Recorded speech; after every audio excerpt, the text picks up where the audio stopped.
Have you heard The False Prophecy of the Shut Door by Ellen White?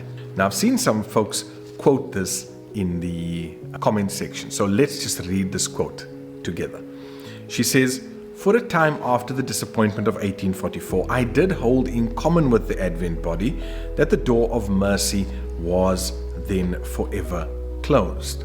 People talk about this because Ellen White made the comment that yes, after the great disappointment of 1844, the door of mercy would be closed, probation was closed for the rest of the world, and no one else could be saved. Let's just look at the biblical basis for this shut door. This concept comes from Revelation 3, verse 7 to 8, where it says, "He who opens and no one shuts, and shuts and no one opens. Behold, I have set before you an open door." Now, this is simply speaking of Jesus' movement in the heavenly sanctuary, from the holy place to the most holy place, which we find spoken of in Daniel 8:14 and Hebrews 8 and Hebrews 9. If that's the case, how could Ellen White make a statement like this? Let's read the quote in its totality, right? This is from Selected Messages, Book 1, page 63.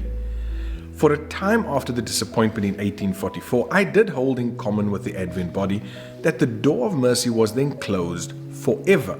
Then she continues, "This position was taken before my first vision was given me." In other words, it was her opinion, not from a vision, in other words, not from God. This position was taken before my first vision was given me. From that time, I have clearly seen the error of this view. Here she's saying it was her opinion, she gave this opinion, and a number of them held that view, but then God corrected this through her first vision. Again, before you accuse Ellen White of making false prophecies, I suggest you go check the entire context, because with this quote, there are three key items here. Number one, her first vision corrected her earlier misunderstanding. And folks, many of us can have misunderstandings in our own opinion, but God doesn't make mistakes. And so in this case, God actually corrects her in this vision. Number two, she never ever claimed that this was a prophecy from God before that time.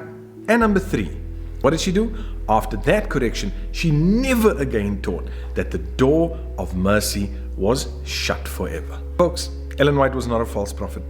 She was like us today. She was a growing Christian who was corrected by God, but always followed in His light.